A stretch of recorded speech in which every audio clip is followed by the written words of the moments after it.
Catherine Bensavengo and Alexis Morales here to tell us what they're all about. So to start with, folks, welcome. Thanks for coming in. Thank you for having us. Did you bring the song or poem? Yes. What you got for us? Do you want me to play it? Whatever you like. Oh, you're not going to sing? Oh, no. Oh, no. Oh, okay. We just get to write or sing. Okay, let's see if this works old school. See if you could see if you can put the phone by the microphone to see what happens. What you got? Whichever one you want. All right. This is a class favorite. Let me pull it up for you really quick.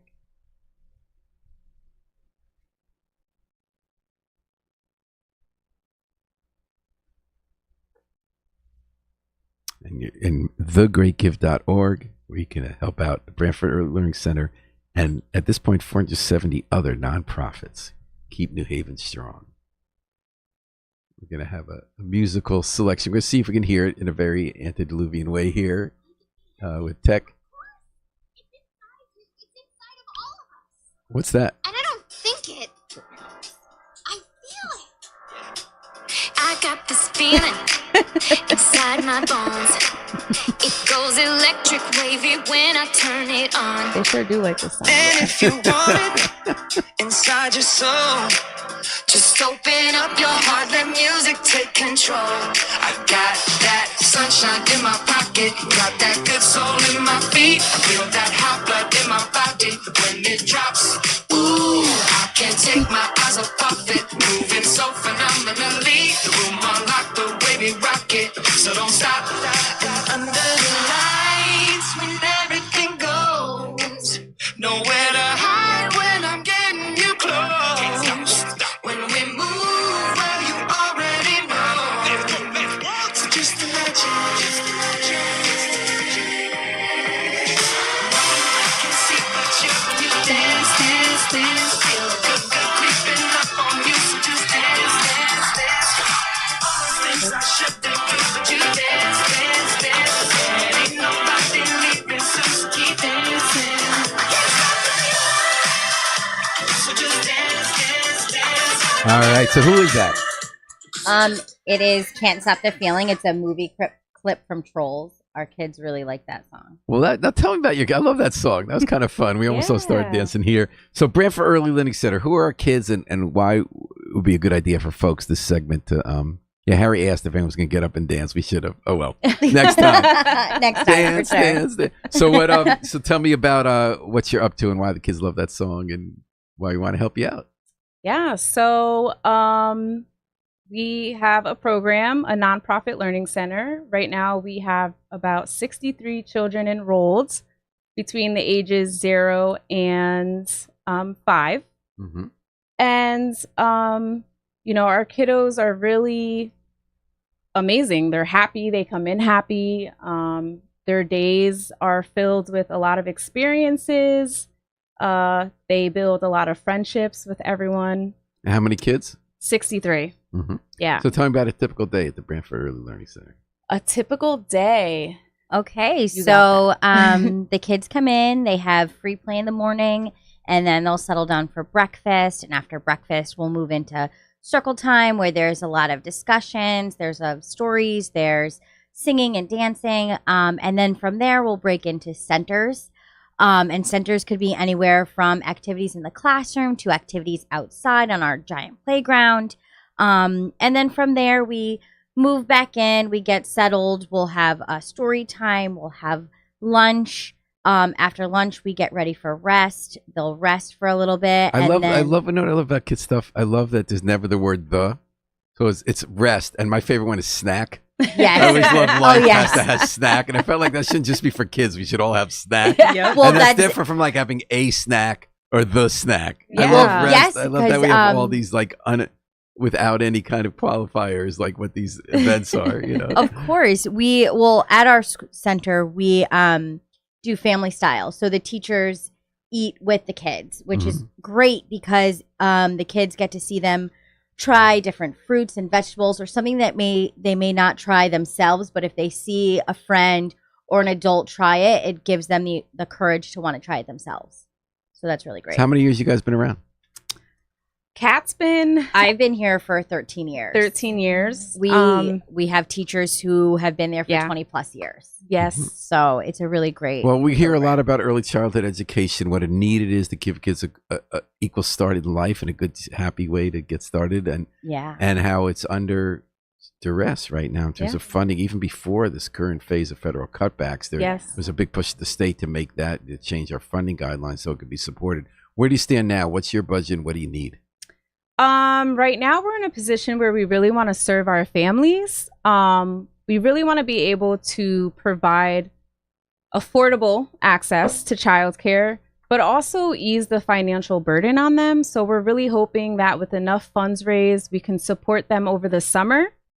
With Do you normally close down in the summer? No, we are a full year program. So when you bring up the summer now, what's that about? When it's just a special need in the summer, or A lot of times families, so a lot of their siblings are out of school, so they're paying for camp, and we all know that camp can be really expensive, Yes. especially with multiple children. And so we just want to be able to provide, our high quality care, but also support them in a way where maybe we can cut down their tuition costs a little bit, provide wanna help some people be able to afford it. assistance. Yes. Yeah, Yes. and that's kind of the absolutely. big issue pressing families right now. Yeah. Alexis, what do you do at the center? I'm the office assistant Hmm. for Ariana and Kat. And so tell me, you came here today. Tell me why it's meaningful to you. What feels special about working there? I love working with kids. And I don't know, they're just full of hopes and dreams, and being around them, you kind of get that as well. They kind of rub off on you in that I way. noticed that, And they you make know- you happy. As a reporter, I've always noticed politicians, when they go to a school or a preschool, Mhm. they like have all the stress melt away from them. And Yes. they, and they Yeah. kind of Honestly. rediscover Yes. their human connection to people. Tell me about so we're talking about Brantford Early Learning Center, and everyone's talking about early learning these days and childcare and early education. And you have an opportunity right now to strengthen it and meet a real need. Yeah. And if we go to thegreatgive.org, don't forget thegreatgive.org. If you could we'd like you to consider giving some help to Brantford Early Learning Center as part of the Great Give 2025. Can you tell me about a moment recently at the center where you said, this is why I do it, or this is why it's important, this is why it's needed, a typical day, it's something that happened? Absolutely. So a lot of times I'll get little visitors to my office. And I do have a little buddy that runs to me almost every day, and he really does brighten my day. And so those are What the does he moments. run to do? He just comes to say hi, and he'll come and play with some of the toys that we have in the office. I have a little soft bunny in my office that a lot of the kids kind of gravitate towards. And so that is one of the moments that really highlights my day. We're really lucky. We get to laugh every day. We get to smile. We get unconditional love. As we know, kids, love us no matter what. And so I just feel like we're really blessed to be able to have that every day because of the field that we're in. Catherine, you weren't involved in the programming that actually takes place. Do you teach? You're on the in the room? I was in a classroom as a teacher for the last 13 years, and recently in February I became the assistant director. Oh, okay. But You miss being in the classroom? yes That's and always no. one of the challenges where people they do a burnout job, but they do it hands on, and then they go upstairs to bring that knowledge to try to. I mean, You're right. I love it. I loved being in the classroom, but I also love being in the office and behind the scenes. There's a lot of aha moments that you get where you're teaching kids about math and science, and they're finally grasping it, and then they're just like, I get it. And that's one of the best feelings, because you did that as an educator. You did that for them. Yeah, you happen to gave remember them- an aha moment you've ever had?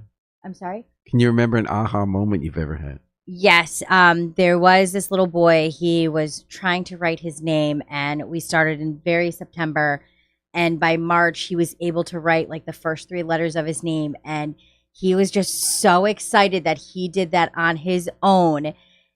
It was honestly one of the best feelings. What was his name? His name was Santi. So he had SAN. He wrote. Yes. And what did you think when he wrote that? I was so excited for him because he was so excited, and then the rest of the class got excited, and the teachers were excited, and he later on finished writing his name probably by June, but like when he was able to get those first 3 letters, it was amazing. All right. Well, we want to help people get in those letters more than just the first 3. We want to help the Yes. Brantford Early List Center keep up this great work, keep up the smiles every day, Thank you. keep up the stuffies that people get to hug on the way into Alexis's office and Ariana's office. And we're gonna ask you to go to thegreatgive.org to maybe pony up a little bit for the Brantford Early Learning Center, as well as all the other nonprofits we're raising money for today and tomorrow in the 36-hour Great Give 2025, one of the great times of year the Community Foundation for Greater New Haven brings us together to help us all become a stronger and better community and more resilient. So go to thegreatgive.org. We're going to take a little break for a little station identification. Be right back with Connecticut CASA on the Great Give 2025 on WNHH-FM. In the background, we're going to hear recently passed Willie Ruff and Dwight Mitchell.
Accompanied by his longtime friend Dwight Mitchell, Professor Willie Ruff.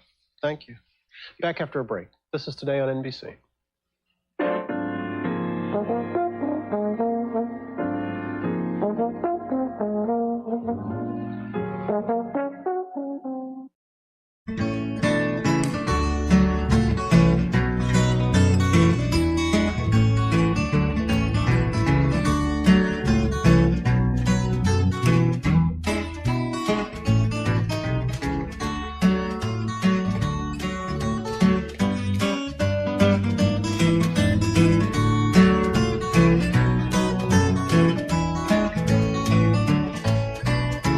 This song's called Alice's Restaurant. It's about Alice and the restaurant.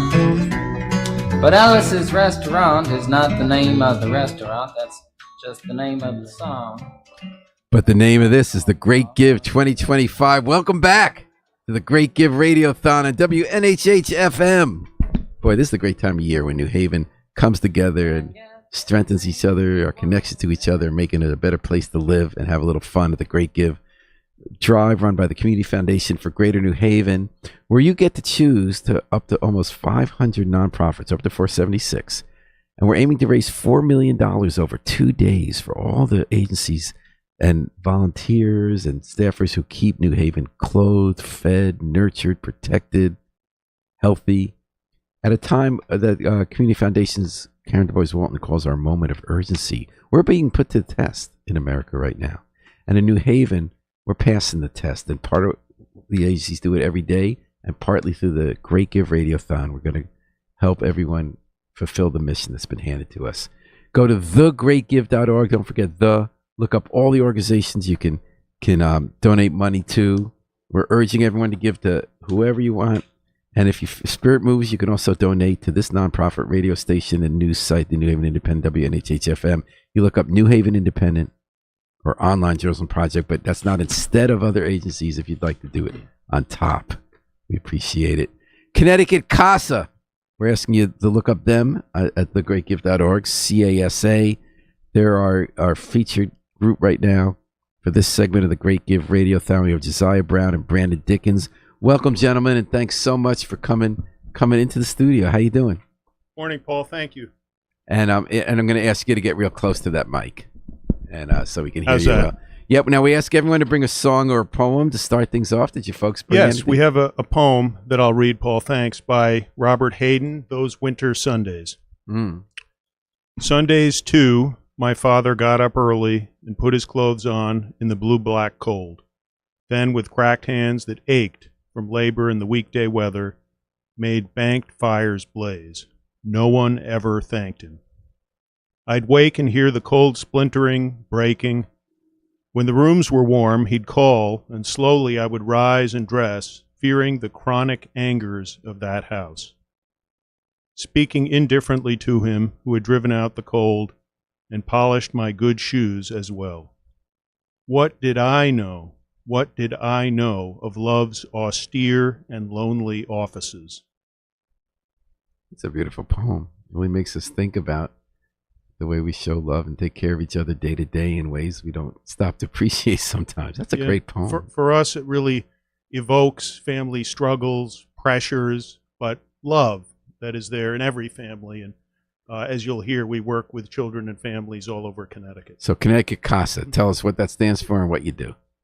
Sure. Well, I'll begin with an overview and then invite Brandon to comment. He recently joined us as a program coordinator among our lean staff members. So court-appointed special advocates, we're part of a national movement for children in the child welfare system. Our advocates are appointed by judges to help advance the best interests of children who've experienced abuse or neglect. We began here in New Haven 5 years ago now, and we're... That's all? You've been doing this a long time, I thought. Well, we just marked 5 years since we began in the New Haven court, March 2020, days before the pandemic erupted. Wow. That was our first court. And over these 5 years, we've grown now to 7 of the 10 child protection courts around the state.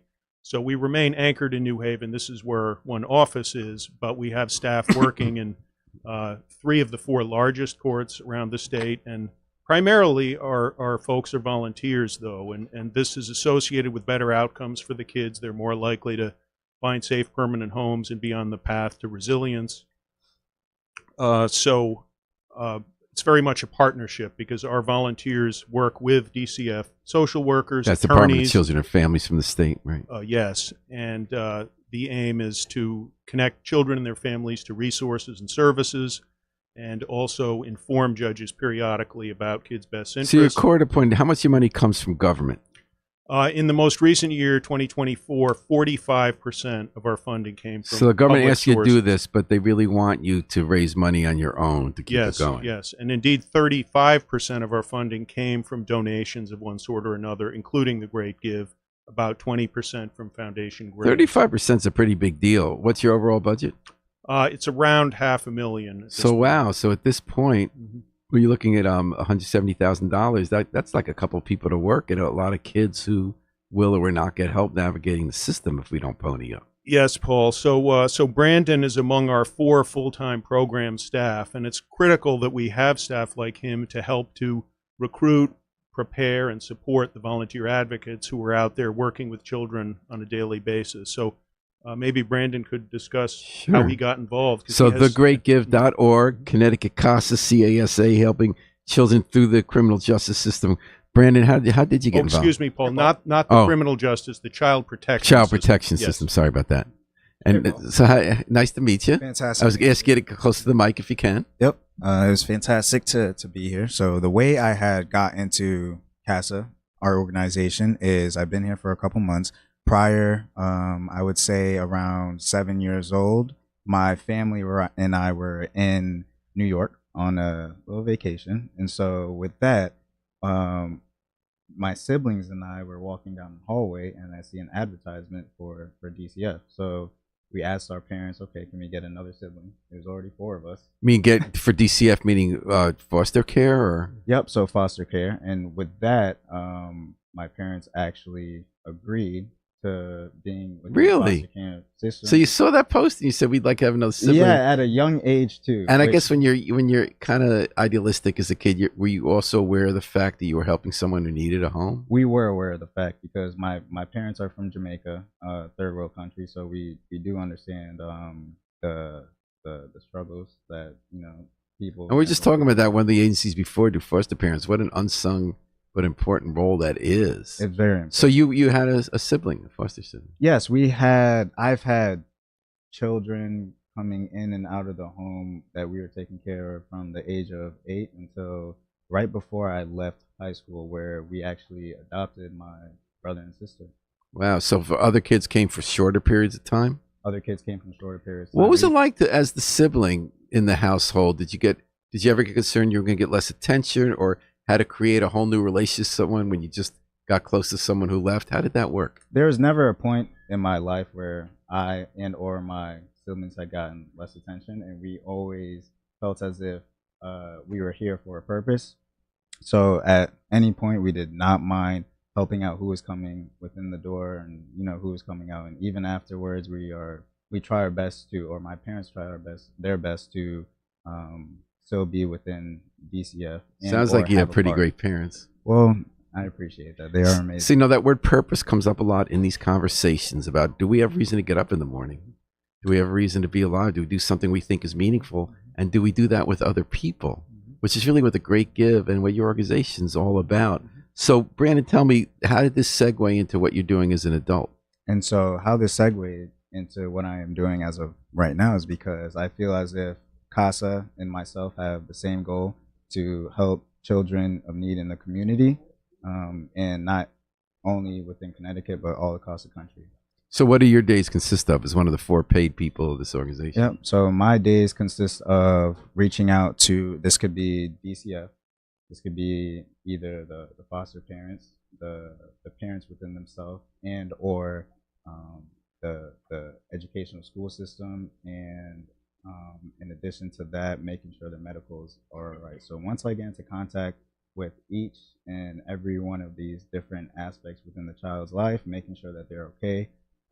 There's also points within my day that I actually see the child and visit the child, whether that be in public or that can also be at the child's parents' home that they currently reside So what does at. child protection mean? Are these kids who something happened, they can't be with their birth family, and then the system's going to try to find them a foster parent or some other place So to be? in Connecticut, we work in both foster care cases and what are known as protective supervision, where the kids remain with their families as long as that's deemed safe. And are you the safely ones that possible. go there to see as social workers whether they're okay, or is that DCF's job? Well, we only get involved once there's already a DCF case and a judge appoints one of our volunteers to get To help. involved. And Brandon's still, at an early stage. He's just been on our staff for a few months. So the aim over time is for all of our staff to be recruiting, and he's already helping me to recruit volunteers and then also support and supervise the volunteers. Can you give me an He's example? helping to train the new volunteers. He's going to be part of a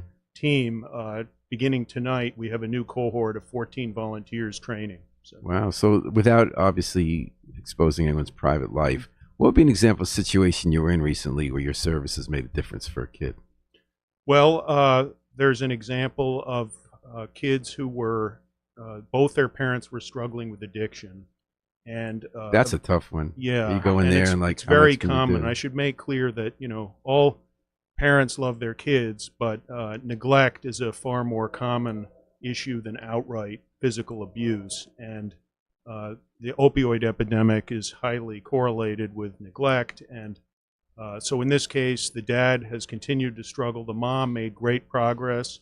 And though the children were initially in foster care for some time, they made enough progress as well with the support of our CASA volunteer that their school attendance improved dramaticly. Their Would you mental actually health- would you find out why they weren't going to school if they weren't going to school? Would you actually drive them, or would you see what was helping them, what was preventing them from making the bus, or if they arrange a new ride?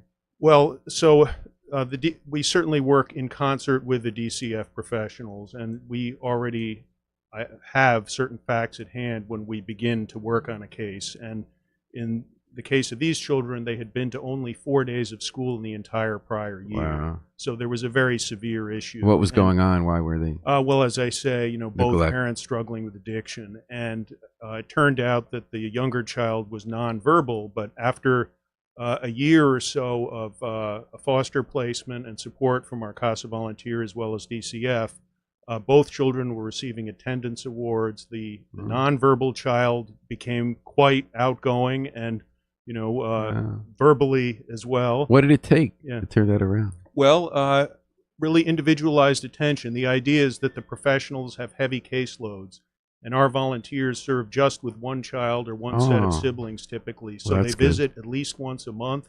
They build a relationship. They connect the child and the family to resources and services such as a summer camp in this case, which helped give the children additional stimulation. And then, through the relationships of these monthly visits, we build resilience, and ultimately it's led to the result of our growing to 7 of the courts statewide. Well, way to go. Is there anything else you want our listeners know while we urge everyone to go to thegreatgift.org? And at this session, please go to Connecticut CASA, helping kids in the Child Protective System get a better chance in life here. CASA. Anything else? And thank you for the work you do. Thanks for coming on. Anything else you'd like our readers, the listeners, to know before I we would leave? say we certainly welcome donations, but also volunteers. And And how do please you sign up? spread the word? So you can email us at volunteer@connecticutcasa.org, and please follow our social media to build awareness as well. And I thank Brandon and the other dedicated staff, as well as the numerous volunteers and board members, advisors supporting us. I liked hearing about how you grew up. That's how that followed into an adult mission. It's a very interesting story, but I'm very happy that my parents treated me and brought me up the way that they did. Sense of purpose. Sense of purpose. All right, and that's what we're doing the Great Give Radiothon. Everyone, thegreatgift.org. We're getting very near to $900,000 raised almost. 479 organizations. We're just getting going, folks, because there's $4 million we got to reach. And we're going to take a little break here at WNHH for a couple of minutes with the Afro-Semitic Experience performing I Wish I Knew. How it Feel to Be Free. When we come back, Alan Appel is going to be replacing me in the hosting chair.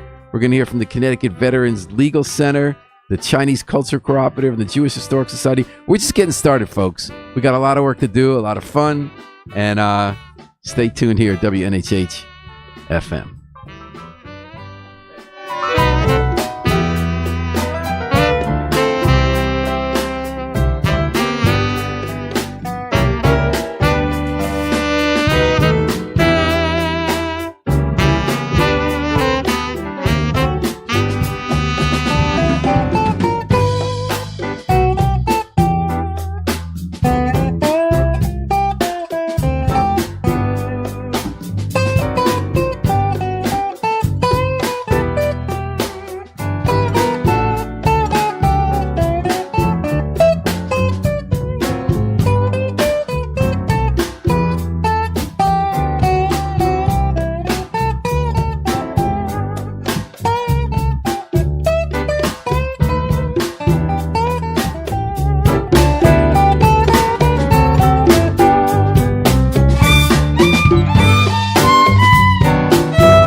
Welcome back to The Great Give. This is Alan Appel, reporter with the New Haven Independent, taking over from the wonderful Paul Bass, who's been in the seat conducting, I think, our 16th annual Radiothon on the occasion of The Great Give. And as you all know out there, we're highlighting New Haven's hardworking nonprofits as they raise money in a 36-hour event organized by the Community Foundation for Greater New Haven.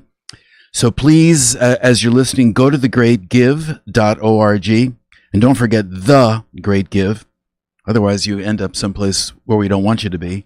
And there you can donate to any and all of the groups working hard to make our community a better place.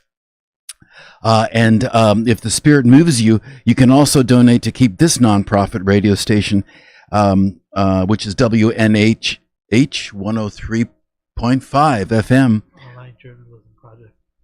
Online Journalism Project is where you have to go when you're on The Great Give in order to. The radio station is one of the constituents of online journalism. And we're featuring every 15 minutes or so from now till the end of time, one of the wonderful nonprofits. And our guest here is Shannon Mikens, who's the CEO, President, Director of Development of the Connecticut Veterans Legal Center. So welcome, Shannon, and tell us about the Connecticut Veterans Legal Center, the place where they can give the web address, and then you're going to do a poem for us, your first since middle school. Yeah. Thank you so much. So the Connecticut Veterans Legal Center is a legal aid organization that serves veterans, basically. Long story short, low-income veterans, primarily medical legal funded for the VA. So we work very closely with the VA here in West Haven, in Orange, and across the state as well. But we're really founded here, so really great to be on. I did do my homework probably for the first time since middle school, and I asked for some help because I'm not a big poetry reader, and so it was actually really thank you Paul for this assignment, because it was nice to read so many poems that people sent me, and I chose this one in part because it was sent by my really good friend, sister almost, Tina, who's a social worker at the VA, and it's her birthday, so I wanted to say happy birthday to Tina on the radio and the internet. And she's also a wonderful, it's a wonderful poem. So it's called Wild Geese by Mary Oliver. Oh, it's Mary Oliver. What? Yeah, wonderful. Tina has very good taste. Yeah. You do not have to be good. You do not have to walk on your knees for 100 miles through the desert repenting. You only have to let the soft animal of your body love what it loves. Tell me about this affair, yours, and I will tell you mine. Meanwhile, the world goes on. Meanwhile, the sun and the clear pebbles of the rain are moving across the landscapes, over the prairies and the deep trees, the mountains and the rivers. Meanwhile, the wild geese, high in the clean blue air, are heading home again. Whoever you are, no matter how lonely, the world offers itself to your imagination. Calls to you like the wild geese, harsh and exciting, over and over, announcing your place in the family of faith. Well, that's really beautiful. Why do you think she sent it? How is it connected in your mind to the work of the Connecticut Veterans Legal Center? I think I found it a really grounding poem. It's something as someone who works in nonprofits and someone who cares a lot about the community, as all your listeners, and I know you do. It has been a difficult time since January. Not so political, but for all of us. Right, of course. And I know again, Tina works at the VA. She works with our veterans who have severe mental illness, who are really, really need our help and are getting our help right now. But it's been challenging for them to hear the chaos, and it's important, though, as humans, that we don't lose sight of our basic humanity and everything else. So I found it really grounding. It's a good reminder that we're part of a whole, we're part of a collective. But also that it's easy to get stressed out about, they're not little things or big things, but the moments. You have to let some of the moments pass. Yeah, it's kind of a message both to the clinicians, to the social workers who are working with the vets, and also to the vets, to everyone, that the geese are always flying, no matter if the check isn't coming in on time. Correct? Right. And Yeah. You're still here. You still matter. You're part of that. Right. Bigger than any country Yeah, I mean, yes, that's how you justify poetry in the liberal arts to some extent. You need to, always have something to aspire to. So you say since January. So have there been? So you're trying to raise money just for ongoing support, or is there a special need because you've had like a slew of challenges since January? So Connecticut Veterans Legal Center is an independent legal aid organization that works very closely with the VA. I say that because some people think we are the VA or we're funded by the VA. We're only funded by the VA through a competitive grant process, which is at risk. So right now, actually, compared to a lot of other of our peer organizations, veterans have not been attacked, obviously, in the same ways as some of our neighbors and community members have. But it has been a sort of a, it's been very stressful. There's a, threat, again, our colleagues at the VA, who we work very closely with, who I can't speak for, so I don't speak for, but it's been a very stressful time. There's new changes every day. New changes every day in the regulations you have to deal with, policies. Yeah. It feels like every day. It's not every day. So tell us the website in case folks don't go directly to thegreatgive.org if they want to go directly to the organization. Yeah. So we are at ctveteranslegal.org. Okay. And you can search Connecticut Veterans Legal and we come up pretty. That's kind of a lengthy name. And we have also, certainly, donations are a big part of it. About 20% of our funding is federal, and we're still not, we don't know what's going to happen. About that 20%. So what does that equal in terms of dollars? What's the annual budget? That's 20%. It's about $500 million. We trace back to federal between what's a competitive grant process from the VA, and also we receive funding through SSDF. We have SSDF partners, including Columbus House here, to help veterans who are homeless, essentially, and also Title III funding, which is the Older Americans Act, which is also Older Americans Act. So I did a little internet last night, and your organization in fiscal year 23-24 served 1,700 veterans, working on more than 700 legal issues, and securing, it says, 1.4 million in lump sum financial awards to the veterans who are your clients. So can you for people for whom this is new information about what's a typical kind of constellation of issues that present when somebody walks in the door? So there's no typical, certainly, but common and certainly. Right. So I can say we have, many veterans who, of all generations of veterans, because we work with people who, we have World War II veterans, actually, and Vietnam era veterans, 9/11 World War II era veterans. A lot of times, because of our medical legal partnership and how we're built, who we're really working with is people who had challenges. So our core clientele is people with mental illness, substance abuse disorder, right, and related things. A lot of TBI. What's TBI? Traumatic brain injury. So people who need that extra help, which is why the medical legal partnership is so special, because we work hard and we work closely with their clinicians, our social workers, to form a team to carry through this process. So the VA appeals, for example, there are folks who it's difficult to prove that your mental illness is service connected. In different periods, it's gotten easier and it's gotten harder. In terms of PTSD, especially PTSD related to military sexual assault, MST, is sometimes not taken as seriously. In other sort of mental illnesses that present themselves that have been aggravated by service, so they should be connected to benefits. That's where the income benefits come in, but the appeal process is very difficult. It's very long. Physical ailments as well. Until the PACT Act, people with cancer, brain cancer, they were denying service connection despite the fact that these were people who were in their 30s and very good health, getting many of them. So, And what was that linked to, for example? Can you give me an example? it's toxic exposure at the bases. At the- So they would burn These are burn pits, yeah. for the younger Mm. generation. And still even more.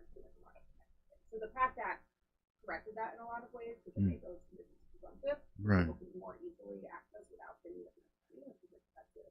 Right. But that was only a few years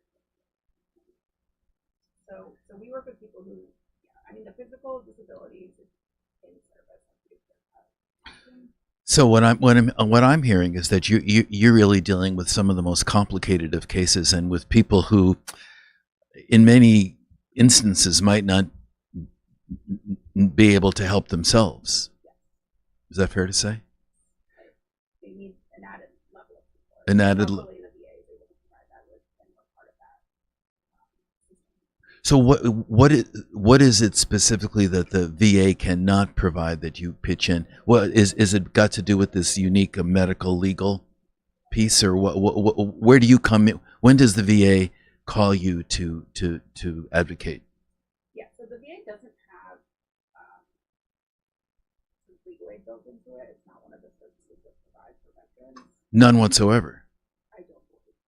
Oh. There's VJO, which is Veteran Justice Organization. No, I'm not sure though. They do help people who are criminally involved connect. Oh, I'm sorry. I'm bobbing my head too much. They help people, but we're the legal aid. So in that, we were the first medical legal partnership in the country to partner with a VA. It was very innovative at the time, and we're still literally share a wall with the homeless team at the VA at the CRRC. And the CRRC, which is sometimes called the Old Herrera Center. So it's the one in West Haven, but not in the hospital. Okay. And then we're also in Orange, which is the new Herrera Center, which is not that new anymore, but was new. So when were you founded? The first part of the interview wasn't heard. Oh. She was off mic, so I don't know if you want to reintroduce her. Oh, completely. She was really she has a strong voice and still wasn't heard. Yeah, because the mic was turned this way. Oh. And you have to actually talk directly into the mic. All right. Well, do we have any? We have somebody. I'll do it. Let's go. Let's do it again. What do you mean, the whole thing? Or just no, introduce just her. a quick Okay. synopsis. Okay. Quick. Right. So I'm talking to Shannon Mikens, who's the director of development at the Connecticut Veterans Legal Center, who's doing some of the toughest work in the community, working with veterans who have complex medical and legal challenges. So Shannon, give us your website and tell us why you want people to pitch in, because some tough things have happened, in particular to veterans since January. You were saying. Yes. Thank you. So our website is We Are on the Great Give, but also ctveteranslegal.org. You can find us. You can find out more about our organization and also donate there. So private gifts from people in the community are really important. They show your support for this work, and also it will help protect us against anything happening on the federal level. And you explained to me when we were off mic a moment ago that when a vet goes to West Haven or to any facility of Veterans Administration, they provide no legal services, and so no legal representation. So that's where you step in. You are separate and not part of the administration. Yes, absolutely. So, but work very closely with them. We're very lucky to have a great VA Connecticut healthcare system here in Connecticut. Serving 1,700 veterans and a lot of people with, you were explaining that the range of people you deal with are World War II guys, as well as a much younger veterans, the younger ones presenting with brain issues that derive from experience in Iraq. Afghanistan. Yeah. And the challenge, as you explained it to me, is that making the connection between an injury and the causality of the injury, and how it is the basis of an application for benefits. Yeah, often for those are the kind of cases. We also do, because I'll get yelled at if I don't mention this, is civil legal work. So we also help a lot of housing, landlord-tenant, eviction work. So still a medical legal partnership, but less dependent on that and more just, represent. We're part of Right to Counsel, which is the great Connecticut program to fund some of this work. But the need is so high. So debt relief, a lot of housing. Housing is still a major issue. Housing stability, even for veterans who have more help than maybe the average person does. But once you hit the eviction stage or you're trying to negotiate with a landlord, it's can be very difficult. So folks should go to thegreatgive.org and put in Connecticut Veterans Legal Center, and the site will pop up. So there are, according to your site, there are 700 legal issues. Can you break that down? I mean, what percentage of that is eviction? What percent is something else? Yeah, about 40% is housing, so eviction, or it's better to get it before you get to the eviction stage, certainly. Landlord-tenant issues. About half is the VA benefits work. Which that's huge for veterans because you earn them benefits that they take with them for the rest of their lives. And we don't charge, and we do it all for free. All for free. Which is important. Not everyone does. So Shannon Mikens, thank you very much for telling us about the Connecticut Veterans Legal Center. Do go there. It's a tough time for everybody. It's especially a tough time for veterans who have served the country, men and women, folks of all ages. Thank you very much. And everyone go to thegreatgive.org on our 16th year of the Radiothon. And in addition to supporting the Connecticut Veterans Legal Center, you could pop in a few coins for the Online Journalism Project, which is an umbrella organization for this radio station, WNHH, and a lot of other wonderful stuff. Thank you so much, Shannon, and great good luck to you and the vets.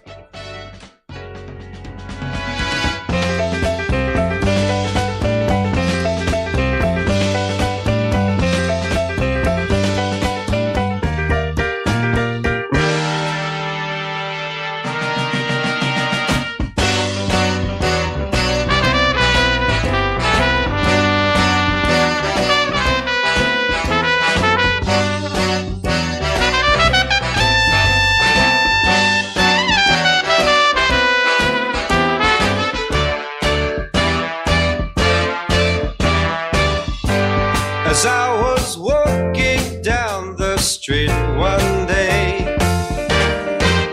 a man came up to me and asked me what the time was that was on my watch. Yeah, I said, does anybody really know what time it is? Does anybody really care? If so, I can't imagine why. We've all got time enough to cry. I was walking down the street one day. A pretty lady looked at me and said her diamond watch had stopped cold dead. And I said, does anybody really know what time it is? Does anybody really care? If so, I can't imagine why. We've all got time enough to cry. And I was walking down the street one day. People running everywhere. Being pushed and shoved by people trying to beat the clock. Oh, I just don't know. I don't know. And I said, yes, I said, does anybody really know what time it is? Does anybody really care? Welcome back to the Great Give, the Radiothon here on WNHH FM 103.5. And we are in the midst of trying to raise, I think our goal is $4 million this year. Last year, from all the nonprofits in the greater New Haven area and a little beyond, we raised, I think, 3.87. So that's the goal. And we hope everybody will go to thegreatgive.org between now and tomorrow night. Don't forget to put the "the" in, and you donate to any and all of the groups working hard to make the community a better place. And we're interviewing a bunch of people who are coming in to tell us about their organizations. And today we have, I think for the first time that I'm aware of, I've been doing this for a while, is the New Haven Chinese Cultural Cooperative, NHCCC, Leila Evans. Laylee Evans. Sorry. Yeah. No worries. Laylee Evans, the CEO. So tell us, Laylee, about the Chinese Cultural Cooperative, when you got started and why, and repeat that website as you're chatting. So before I go into talking, I think I'm going to give you the website. It's New Haven CCC, all one word, .org. NewHavenCCC.org, all one word. That's right. All right. That's right. So how we got started. So let me tell you who we are. Please. So we are a music ensemble, a community music ensemble. But more specifically, we're a community Chinese music ensemble. And we play traditional Chinese and Taiwanese music on traditional instruments. And the reason we haven't talked before, or we haven't met, you haven't heard about us before, is because we are pretty new to the scene. So we started just over a year ago in January 2024. Mm-hmm. And that was our launch. And ever since, we started out with a very humble, 10 people, 10 or so people. And we had, the core instruments that a Chinese music ensemble should have. And over the past years, we have gained quite a few members. A number of them, many of them have had musical backgrounds. Some of them have played Chinese music instruments before, but a lot of us come from the Western music background, Mm-hmm. and just were wanting to learn more, wanting to pick up a new instrument. Well, that said, our leader, artistic director, Joy Liu, she's a very seasoned performer as well as music director for a number of other ensembles. And you're headquartered here in New Haven? Yes, we're headquartered here in New Haven. Headquarter meaning, we rehearse here in New Haven. So no bricks and mortar. You don't have a place of your own. Where do you gather at We actually gather at my house. At your house? Okay. Yeah. How are things at the house when the group gets together? Well, pretty loud, because I don't know if you've heard. Have you heard Chinese music before? Yes, I've heard Chinese music, and if I have a beer or two, I might be able to whistle the Chinese. My wife is a choral singer, and we toured China in 1998 with the Yale Alumni Chorus in Beijing and Xi'an. Mm-hmm, So I love whistle. What's the Chinese national anthem? Can you do that for me? No, can't do that. It's okay. Not a problem. But I'm just curious, as you're speaking, I'm wondering, is the organization have an educational component, or is it absolutely is it performance based? Yeah. So earlier I said more specifically we are an ensemble, but performing is not all we do. So a lot of people have reached out to us to go and perform at their organizations or events, and for those, we perform music, and I have to say at a very high level. And however, we are also approached by schools, libraries, and other types of programs for education purposes. To perform and teach about instruments and, exactly. and the tradition. Exactly. Mm-hmm. To tell people about these instruments that are very unfamiliar to people here, or Right. a lot of people haven't seen, an erhu before. A what? Or an erhu. Okay, how would you spell that? It's ERHU. And what kind of instrument is that? Is that a basic Chinese instrument? It's actually one of the most common traditional Chinese musical instrument. So an erhu.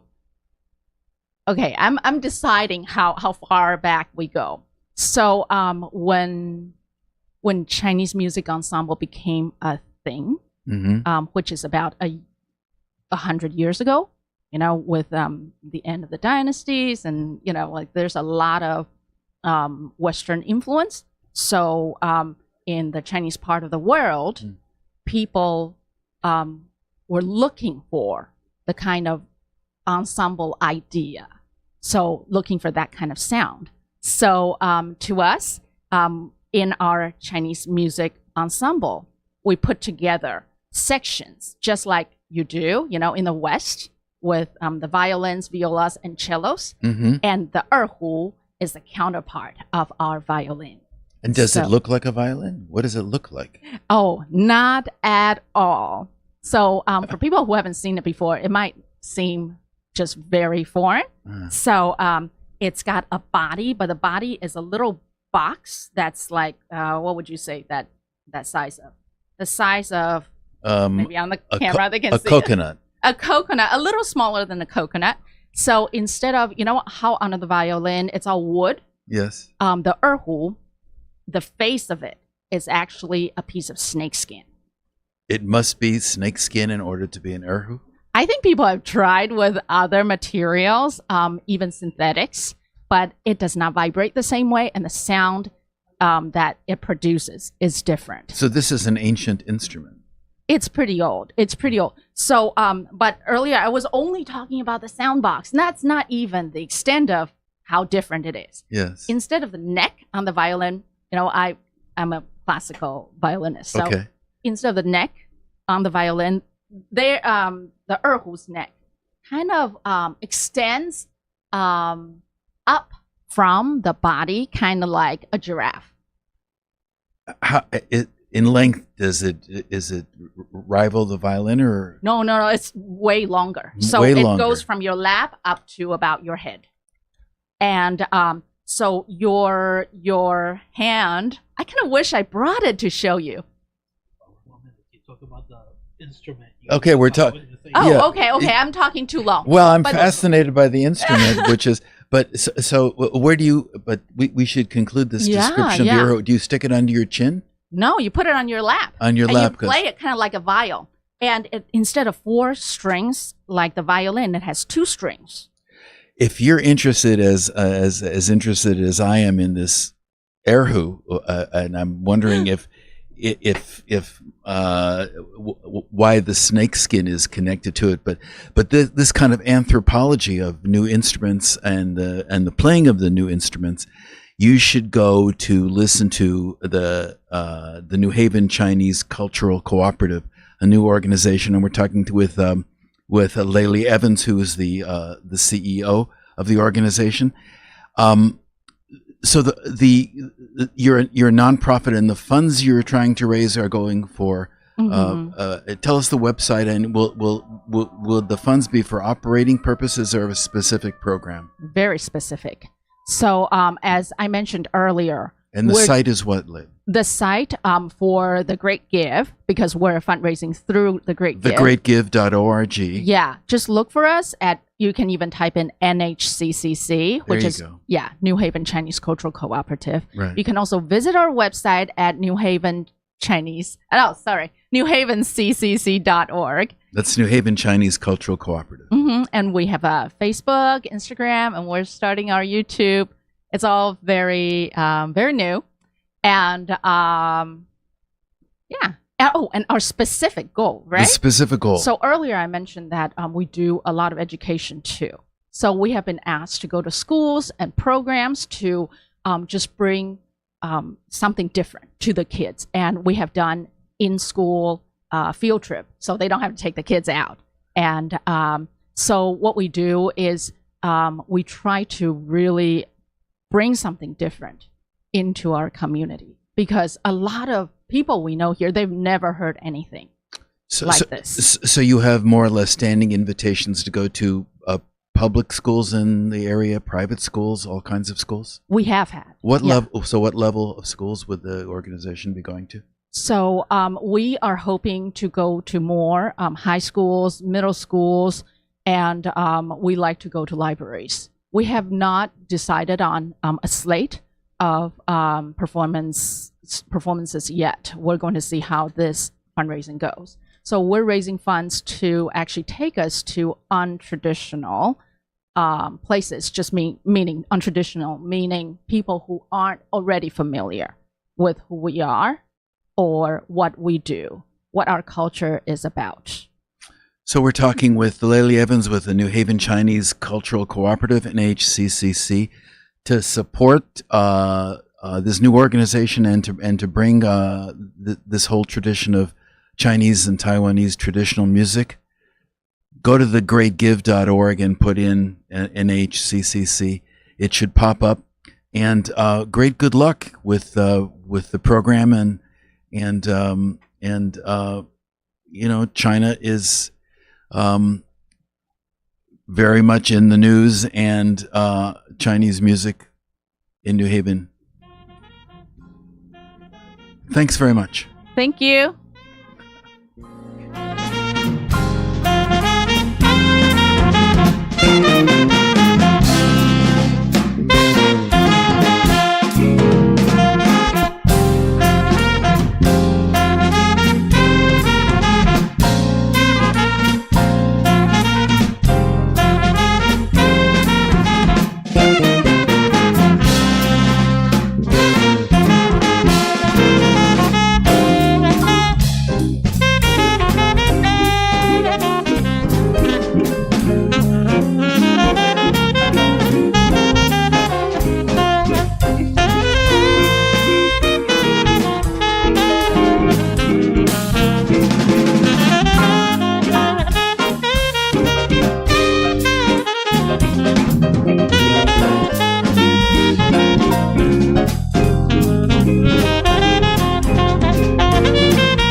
Welcome back to the Great Give, the Radiothon in its 16th year with WNHH FM 103.5 FM. And we're highlighting here in the 16th season hardworking nonprofits as they raise money in the 36-hour event organized by the Community Foundation for Greater New Haven. So please visit thegreatgive.org. Don't forget the to donate to any and all of the groups working hard to make the community a better place. When we're at the beginning, well, a little beyond the beginning of the road to raise $4 million from nonprofits in the Greater New Haven area, which is always amazing. I think last year it was 3.87. And if the spirit moves you, in addition to the folks we're meeting and talking to, and in a moment I will introduce you to them, Michael Dimmerstein of the Jewish Historical Society of Greater New Haven, and Marjorie Drucker, a former wonderful teacher at Barnard School on the west side of town, and now board member, and a past president of the organization. So they're here, and tell us about the organization, which I know has an interesting history, and what's going on, and if the funds we're raising money for during thegreatgive.org, is it for general operating purposes, or is there, I know there's specific challenges, because I've been to many of your events with preservation of books, objects, stuff like that. So what's the scoop? Michael, maybe you give us a quick answer, Sure, and then Marjorie is going to perform for us. That's right. So first of all, thank you for giving us this this opportunity to talk about our organization. The Jewish Historical Society of Greater New Haven has been around almost 50 years.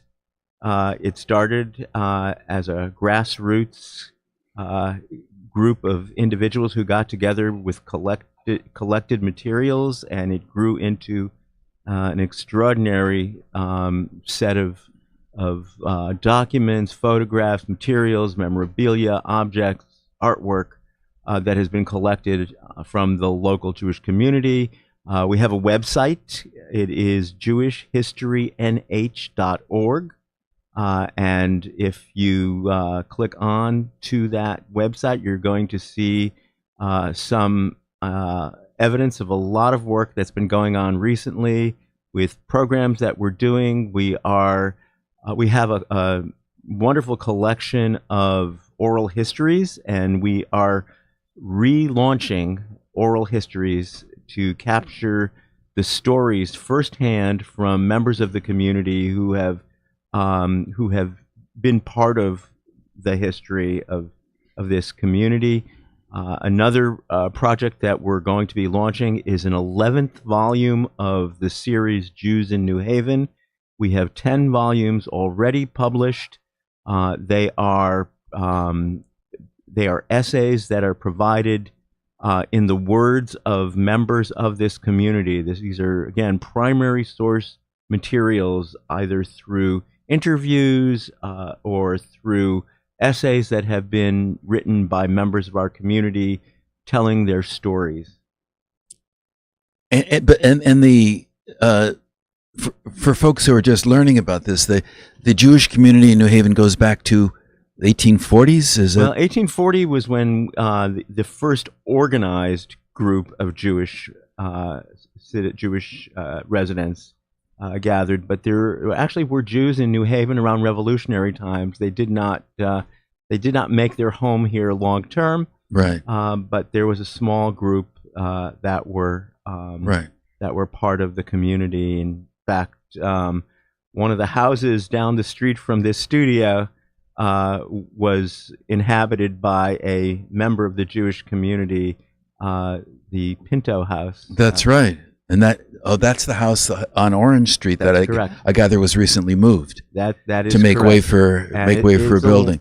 It's a landmark that is being preserved, and we're very pleased about that. That's right. That's excellent. And but in 1840, a group of German Jews came to New Haven, settled, founded the first synagogue in New Haven, which is still in existence today. That's Congregation Mishkan Israel. They started the community with social welfare programs, a cemetery, and it has continued to this day. We have a very large movement in at the end of the 19th century, beginning of the 20th century, with the wave of immigrants from the Russian Empire and the first community of Jews that founded another synagogue that still stands today, and that's Congregation B'nai Jacob. Right. Started in 1882. Right, and before Marjorie performs for us, you can see a lot of these objects at the Ethnic Heritage Center over near Southern, where the Jewish Historical Society of Greater New Haven has wonderful artifacts on display, along with books and stuff like that. So, Marjorie, when people go to thegreatgive.org to give to the Jewish Historical Society of Greater New Haven, will they be able to hear you perform, or no? I didn't plan anything for the website itself, but I wanted to go along with the theme of our organization. Okay. And so what I'm going to sing today goes along very well with that. And you're going to Thank say you. wonderful, right? Let me tell you a little bit about why I chose the song. First off, the Jewish Historical Society of Greater New Haven is the recipient of memories. That's what we do. We collect memories, the memories of the past, and we hope that it enlightens us to live a better life and helps us inform us for the future. So our tagline that we've always believed in is embracing the past, living the present, and planning for the future. And that is really what we're all about. So the song that I chose has to do with time. And I'm very lucky that I get to sing in a wonderful choir that's here in New Haven called Sound Effect, which is in Westville. And it's led by Carol Tauble and Dawn Tauble. And Carol is a magnificent songwriter. And the song I'm going to sing for you is a song that she has written called Song of Time. Terrific. Thank you. So it's a little piece, and I think it'll kind of go along with the theme of what we believe as an organization. The Jewish Historical Society of Greater New Haven. Right. Here we go. Okay. May we live like there's no tomorrow, knowing we had yesterday. May our memories be holy. Give us courage for the way. May we live for tomorrow's sunshine. Though the skies are full of rain, standing in the love of all the years and the beauty of today. Oh, well, thank you so much for that. Really, really delightful. So, Michael, is the Jewish Historical Society of Greater New Haven, are there new challenges because of the rise of anti-Semitism here and about? How does that affect you and your sense of what the organization's mission is?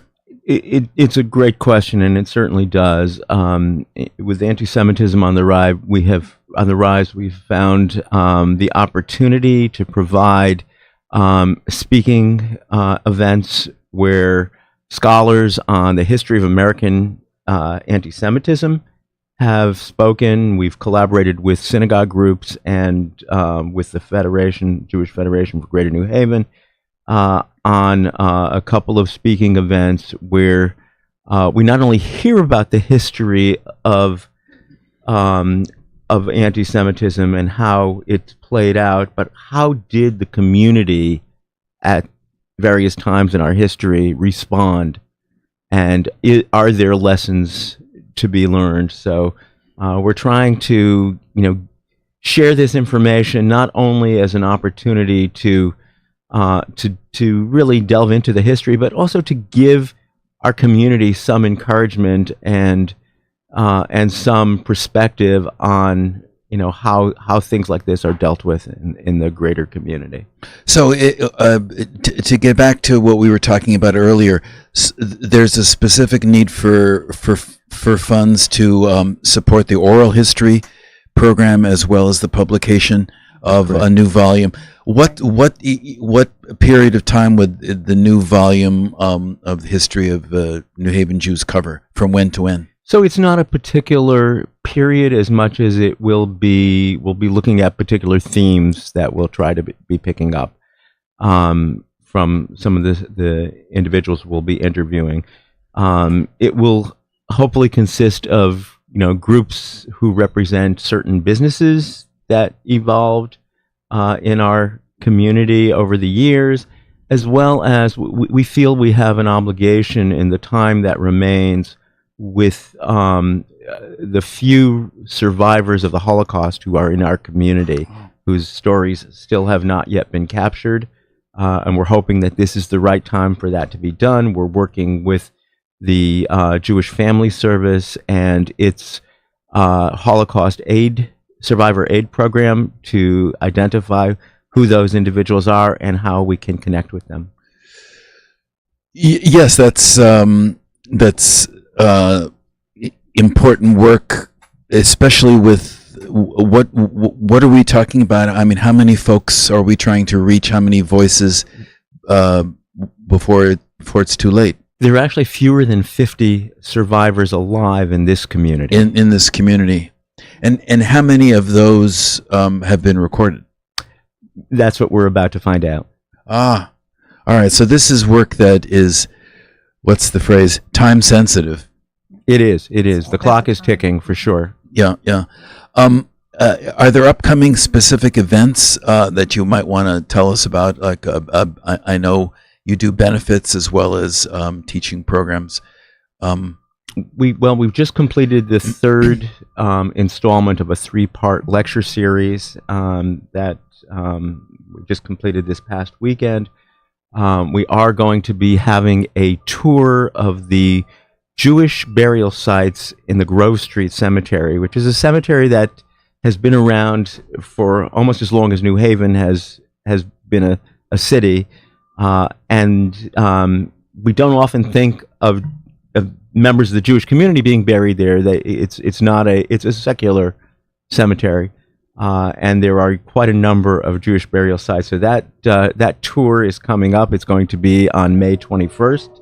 Whoa. At 4 p.m. Who's leading it, Michael? And it's being led by 2 individuals. One is a member of our board, and one is a member of the Grove Street Cemetery board. So who let the Jews into the Grove Street Cemetery? We're gonna hear that history during that tour. How interesting. Yeah. And is this the first time there's been this particular tour? Yes. I've not been. Had I been aware of it? It's a good question. We had to start by identifying which are the Jewish burials that are there, and it took some time and effort and a real dedication on the part of one of our leaders of that tour who spent a good deal of time walking through the cemetery, comparing her observations to the roster of burials that is maintained in the registry at the Grove Street Cemetery. So we're excited about it. Mm-hmm. So these are, but this is curious to me. So these are people who, is it possible that these are people who, because they're buried in Grove Street and may not want to have identified as Jews, now get to be in a tour? Maybe someone's going to rise up and say, "Excuse me, give us a hint." Like, there could be any number of reasons for doing it. Probably more related to the relationship with the Yale community and the identification with that community more than with a congregation. Right. And there's a whole range of ages of these burials, including there is a member of the Pinto family whose original burial was on the green and who was moved to the Grove Street Cemetery when the green uncovered some of these burials. In fact, it was one of our founders, Judith Schiff, after whom we named our annual Women's History Month program, right? Who was called in at the time that a tree was uprooted and some of the burial remains were coming up on the green, and those burials were moved. How fascinating! Yeah, to the yeah. Grove Street Cemetery. That was the Lincoln tree that was knocked down in Hurricane Sandy. Was that? Yeah, that was it. It was. We're talking to Michael Dimmerstein about an upcoming fascinating first-time tour organized by the Jewish Historical Society of Greater New Haven of Jewish individuals buried in the Grove Street Cemetery, a surprising place for Jewish burial. But lo and behold, this is what makes New Haven interesting and the Jewish history of New Haven interesting. So you can support them by going to thegreatgive.org.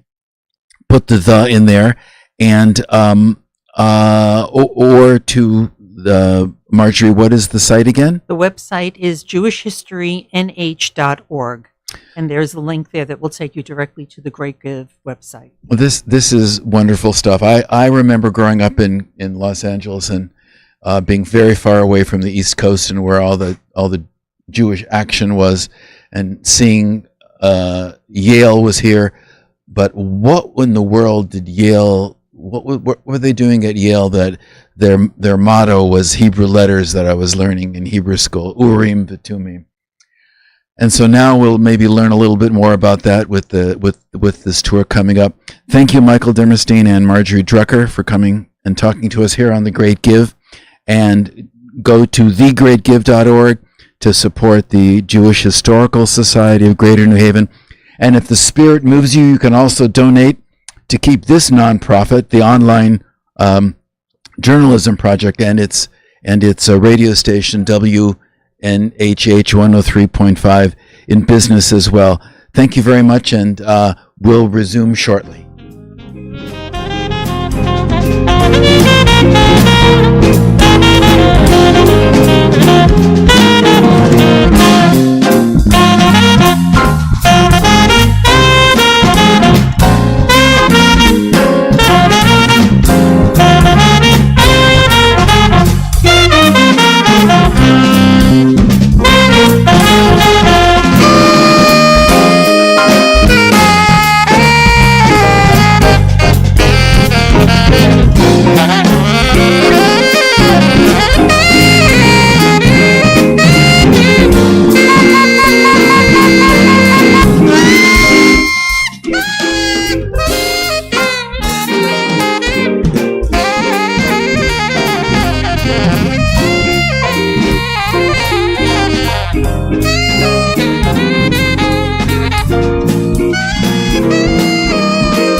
Welcome back to the Great Give here on WNHH FM 103.5.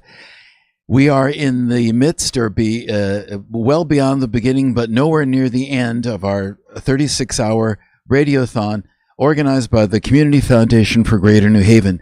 So please visit thegreatgive.org and don't forget the to donate to any and all of the groups working hard to make our community a better place.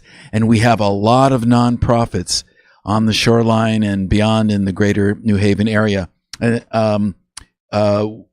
Here across from me in our studio on Elm Street is Lori Lowell, who's the executive director of Home Haven. And she's going to tell you about that organization. I think many of you might know about it. It's an organization relatively new, dedicated to helping older people stay in their homes by providing all these kinds of services, from a ride to the doctor to cultural stuff and social stuff and all of that. But Lori knows it best, and she'll tell you about it and how to go directly to their website. What's the website, Lori? Our website is www.homehavenvillages.org. www.homehavenvillages.org. And but so tell us about the founding of Home Haven here, I believe with the wonderful Bitsy Clark not that long ago, but it's also part of a national movement. So give us a little context, and then you have a kind of announcement of something very new that's happened to the organization. New office, but not just an office, but a new important gathering place. But first, a little context and then the local news. Great. Thank you. Thanks so much, Alan. So Home Haven was founded in 2010 by a group of older adults.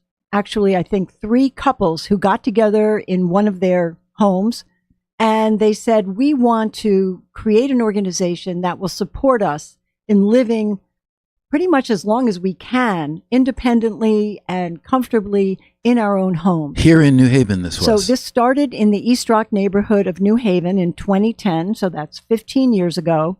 And about a year later, Bitsy Clark came on as the executive director. And I came on in 2017. And my job was to help Home Haven kind of grow into adulthood. It was seen before then as a energetic and, almost a rowdy teenager with lots of members doing lots of wonderful things.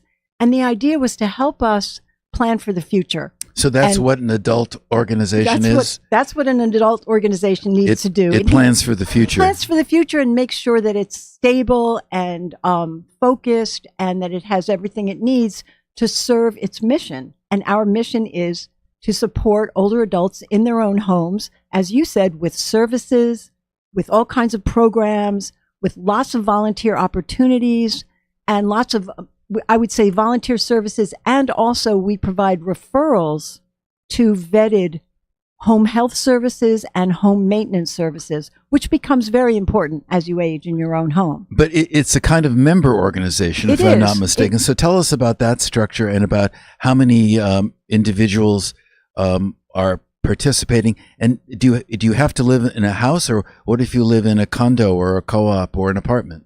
So you can live, as long as you live in a home. So a home could be an apartment, a condo, co-op, or a freestanding house. In order to join, you need to live in our catchment area. And our catchment area includes the entire city of New Haven and several towns in the area. And we are divided into what we call villages. And I'm putting it in quotes because they are truly virtual villages. And what it means is that the people who live in that area know each other, care about each other, and support each other in the way that an old-fashioned village would have done. We don't have villages like that anymore in our country, but we do have the village movement throughout the United States, where older people are gathering together and creating communities of support. So this is part of that village movement. We are part of that village movement, and we actually were the first to create what's called a hub and spoke structure. And I'll tell you what that means. Right, and tell us where the villages are as you explain. Sure. Okay, so right now we have 5 villages, and they are 3 of them within the city of New Haven. One is in the Westville area, and it includes Beaver Hills. The other is in the East Rock neighborhood, and the third is the kind of downtown area in general. So it can be downtown, Fairhaven, Worcester Square, that whole area. So there are 3 villages in Home Haven.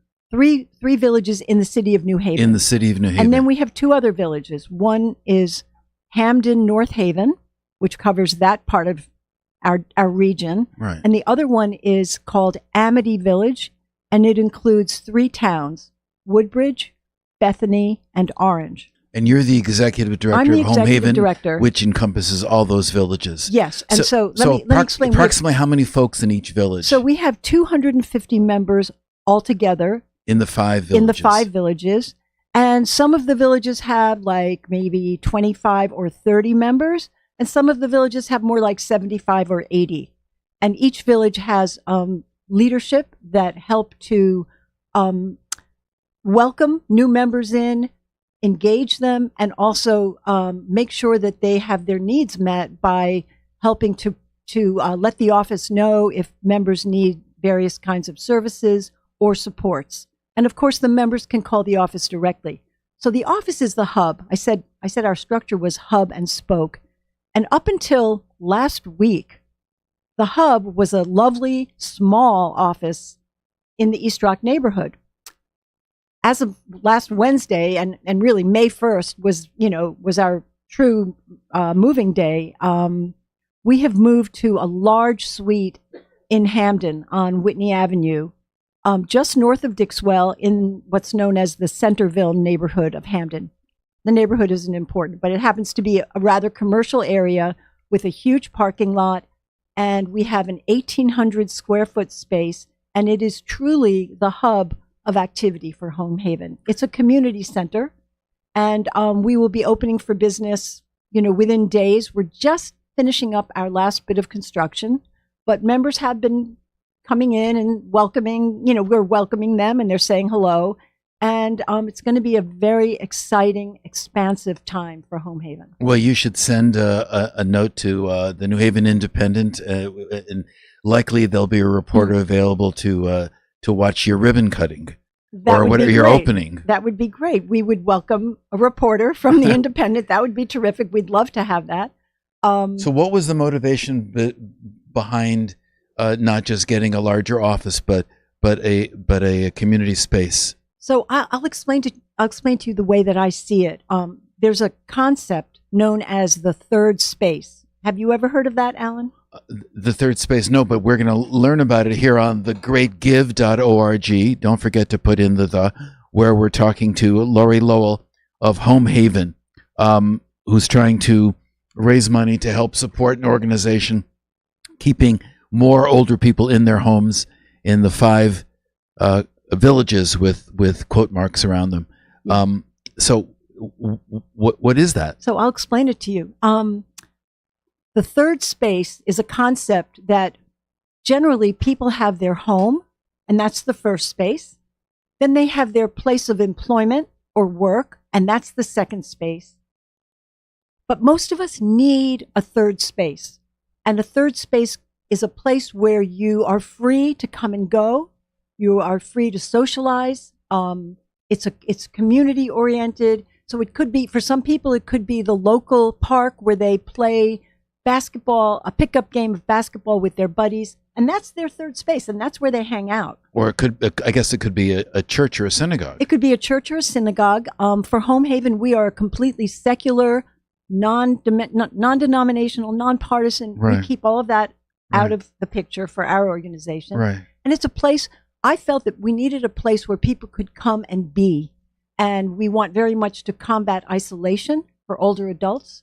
We have a library in the new space where members can come, and mostly our books are about aging and about aging well. Mm-hmm. We have a studio, and in that studio we will be having Tai Chi classes, yoga, probably some dancing, some parties for our members.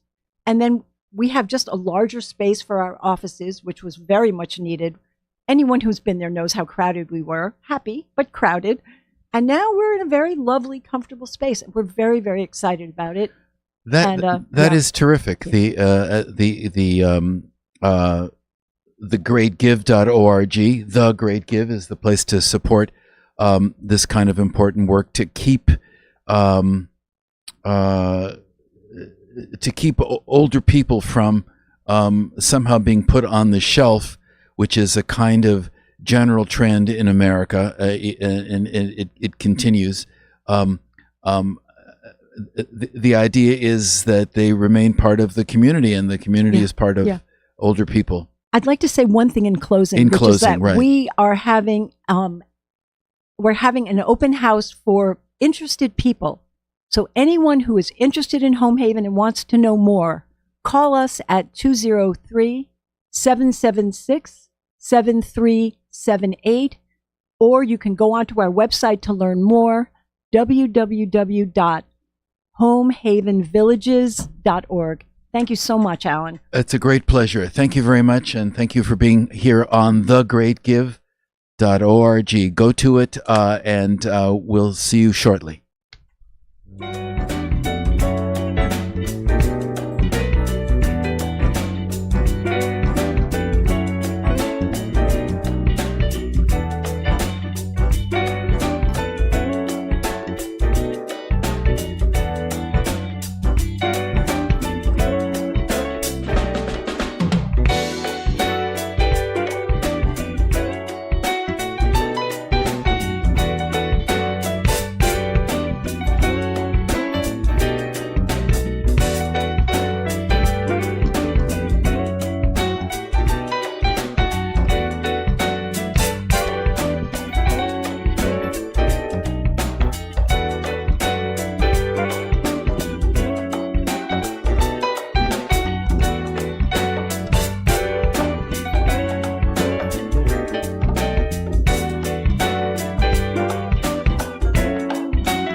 To the 16th season of The Great Give, the radiothon here on WNHH FM, and where we highlight New Haven's hardworking nonprofits as they raise money in a 36-hour event organized by the Community Foundation for Greater New Haven. And during these 36 hours, which we've begun this morning and we go through tomorrow night, you go to thegreatgive.org, and that's don't forget that article, and to donate to any and all of the groups working hard to make our community a better place. And very much one of them is the Connecticut Violence Intervention Program, CTVIP, which it has been headed by Leonard Jihad, a living legend here in New Haven in terms of working with some of the most troubled individuals and bringing them back to make contributions to the community. Welcome, Leonard. Great afternoon. So tell us just a bit about yourself, and you've had a long career, I know, doing interventions and working on both sides of the equation, both, I guess, starting out in your own life in the Department of Corrections, and now you're heading up this nonprofit. And what's the nonprofit do, and how does it figure into the whole constellation of services that do address folks who are in trouble who might get in trouble? Great afternoon, and I appreciate the invitation. So we started the program in 2019. I actually began to working in the Department of Corrections and also CSSD, adult probation. We piloted a couple programs, one working with violent offenders and so-called gang members, and also one working with youthful offenders, the Raise the Age initiative. And both were successful, and that's where I got my niche. And upon retiring in 2015, I began working with Haven Family Alliance, supervising the Street Outreach Worker Program. And we evolved the program in 2019. I started a nonprofit, and we actually started to work in July of 2019, moving into our current facility at 230 Ashman Street. And that nonprofit is the Connecticut Violence Intervention Program. So you mentioned the word niche. So the Street Outreach Workers is not what you do. You do something else. Well, or how do you describe the niche? And we have Project Longevity, which also works with troubled teens and young adults. So give us a sense of how the groups coordinate, or perhaps that's the focus. Correct. We have the same mission to reduce community violence and to create safer communities. Project Longevity is one of our community partners. They provide services. We do more case management. So we do intake assessment, prepare case plans along with the client, and then subsequent referrals.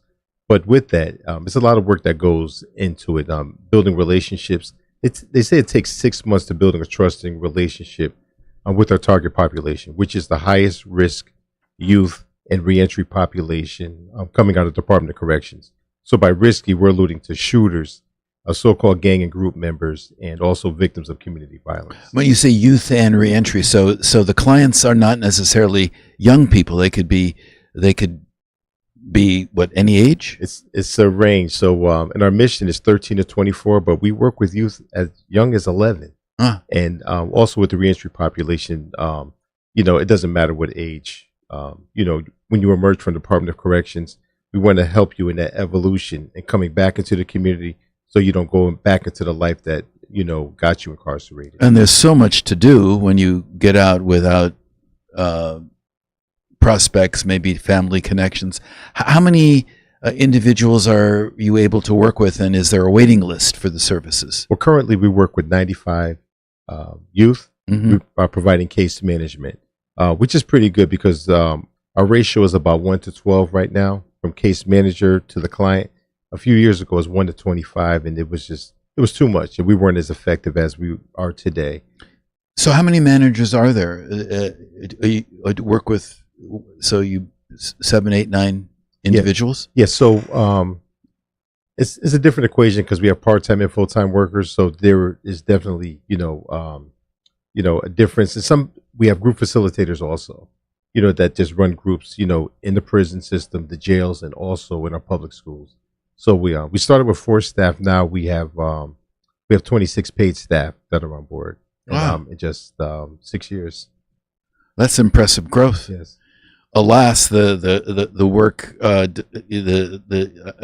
what is it? You would like to be able to eliminate the need to be there at all, but that Absolutely. doesn't quite seem to be happening. No, the work that we do, we would like to eliminate all this. We would like to eliminate our position and work with youth, to be more of a mentoring program, but we're not a traditional mentoring program. Folks will say, my child needs a mentor, but we're not traditional mentor. We're not a good referral for a child who won't take out the trash or won't make up his bed. I'm vice president of Pop Warner Football also, so we work with youth. We visit the schools, and then we have more of a mentorship along with the local fraternities, the Masons also. So New Haven does have a culture for service. We really do want to help people, but for my program, for my 9 to 5, we work with the highest risk youth. And they come to you through the schools, through the police, through the Various. Department of Corrections. Correct, and also juvenile probation. Right. Pop Smith football, Pop Smith baseball, Pop Warner football. I mean, from everywhere. From parents, the police. We get referrals from everywhere, from vast array of community partners. And so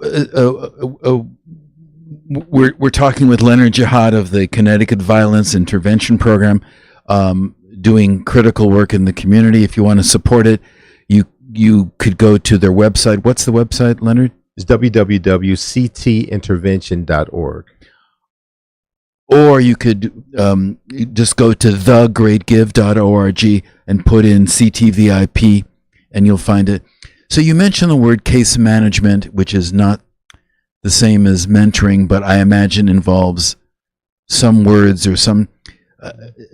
Describe what I assume the case management is the major part of the work. What is case management? Must be the kind of thing where if somebody calls in the middle of the night in crisis, that case manager has to answer the phone. Correct. And we meet folks where they are. Sometimes it's at the hospital, at the emergency room. Sometimes it's in the street, where they need a ride. And sometimes it's, the youth are in stolen cars, and they'll text us, I don't want to be in this car. Can you come get me? So we're always there. We're credible messengers. We're boots on the ground.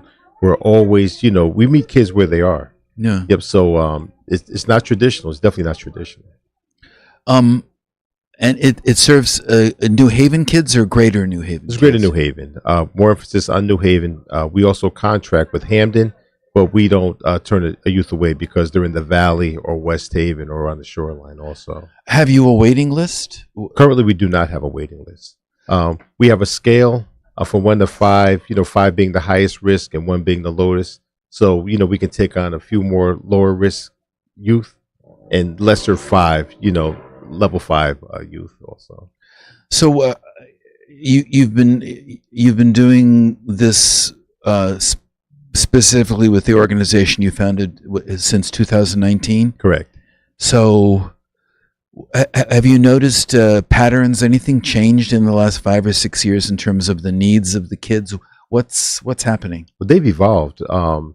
COVID definitely changed a lot of things. Sent a spike in violent crime. And the measures that we use to measure violent crime, shots fired, non-fatal shootings, and also homicides. It was a direct spike. Trauma, isolation, anxiety, so much played a part into this. Almost created a perfect storm, where there was a spike in violent crime. During COVID, yeah. During COVID. And also the Kia boys and Kia girls, where we're seeing youth, they would, where you would just need a USB cord and a screwdriver to steal a Kia or a Hyundai. So now we're getting referrals for 11-year-old kids, and we were never trained for that. So we did have to audible, and learn new methods, to address this population. Wow. I mean, so do you work with a lot of like preteens? Absolutely, a lot more than we were ever used to. And so, I mean, if someone was going to give me a referral, 4 years ago for youth, I would say, what am I going to do? Put them in a naughty corner or a timeout? That was my experience working with them. But right, we did have to evolve and learn and get best practices from similar situated programs around the country to see how they addressed it. It's daunting how we only have a few minutes left, but Sure. but I would imagine with an 11 or a 12-year-old, you might be able to accomplish something by having them play Pop Warner football, Yes.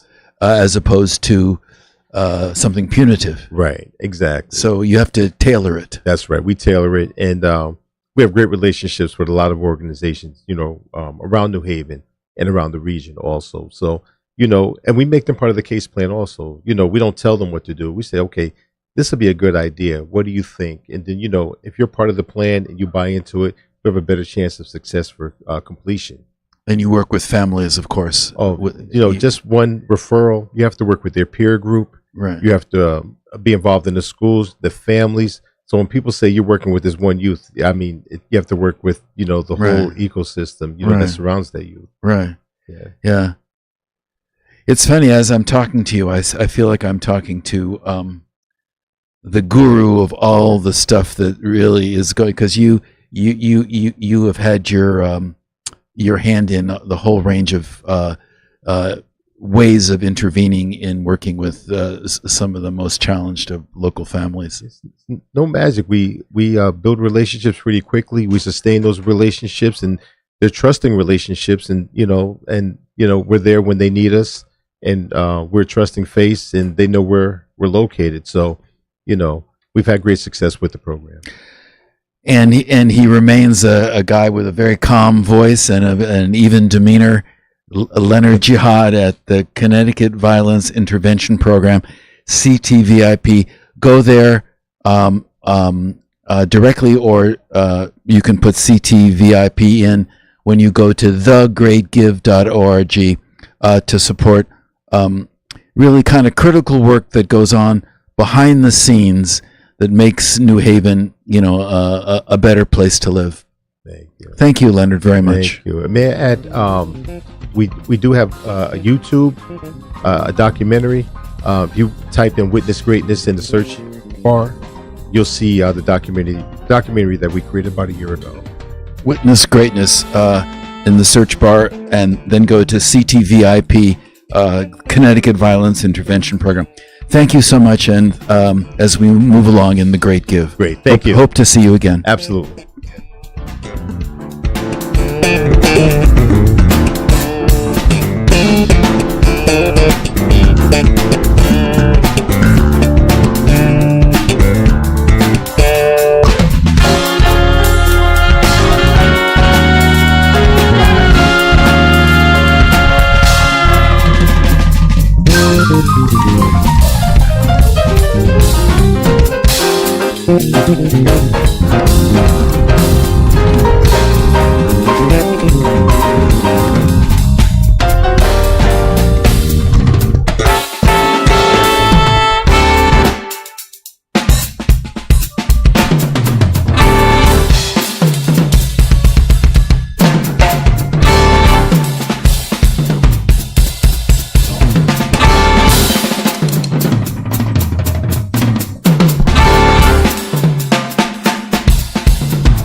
What's your job then? I'm the executive director of Lila Day. Okay. Welcome back to The Great Give. And don't forget thegreatgive.org, where you can go to support the tons of nonprofits that make New Haven and the greater New Haven area not just a cool and safe, but a wonderful place to live. And we're talking now with Charlie Malone, who's the executive director of Lila Day daycare, nursery schools, early education, all those words. So, Charlie, Lila Day, people think of it as, what do people think of it? To me, when I would go by, I would think this is a cool private daycare that serves only rich people. That's hardly the case, correct? For sure. It's the second oldest continuously operating daycare center, early childhood center in the United States. Say that again. Second oldest continuously operating daycare center, early childhood center in the United States. Now there you go. That's New Haven history, as well as a pressing need. So it was founded in 1878 for women who were working outside of the home and needed to their children to be taken care of. So right from the beginning, we've had a very social justice. How can we allow people to work and take care of their children at the same time? We've evolved and transformed in incredible ways over the years. Our current location is on 100 Cold Spring Street in the East Rock neighborhood. I grew up in New Haven. I walked by there a million times on my way to East Rock Park. It was a beautiful building, but I had no idea the real magic was going on in the lovely backyard spaces that they have there. And how did you end up becoming executive director? I'm surprised. I thought a woman would walk in. Well, because one associates daycare with women. Yes. The people that have been traditionally responsible for taking care of young children are women, both as mothers in the home and in the family, and in what passes as an early childhood care system in the United States. It's a predominantly female workforce. There's one other male teacher that works at Lila Day, and there's a couple of staff members that are male, but it's still predominantly women. I became the director because at one time I was a teacher there, the curriculum facilitator there, and 2 years ago I took on the role of executive director. My educational background is in education and child studies, and I made about a decade ago I made a shift from the university to a preschool. You were teaching? Yes, I was teaching at City College of New York in the education department. So, do you miss the classroom? That's what people always say to former teachers. The reason why I love working with young children is that young children are the great generalists of the educational world. They haven't become specialized yet. They don't study 11th century English literature. They are profoundly engaged with discovering what the world is about, what's meaningful, what's interesting to them. And I feel one of the things that I'm always talking with my teachers about is I want them to be teacher researchers, reflective practitioners, and ultimately transformative intellectuals that can make the world a better place. Right, and young children are also are natural poets and artists and actors. They bring stuff together, and they're creative with every other sentence that they say. Absolutely. There's one of the things that I'm very proud of and that I'm building on at Lila Day in my tenure there and my time there is that early childhood education has some of the best, richest, deepest threads of progressive, radical educational thinking. Maria Montessori, Reggio Emilia, Waldorf schools, Rudolf Steiner schools, freedom schools, the free schools. And it's because that some of the most original thinkers have seen in children our poets, our scientists, our artists, are the people that will really change the world. So, Charlie, tell us about two things. Both Lila Day's present situation. How many sites? How many kids? Are there kids on a waiting list? And tell us what the need is that you're trying to raise money for Lila Day by going to thegreatgive.org, or you could go directly to Lila Day's website, which is what? liladay.org.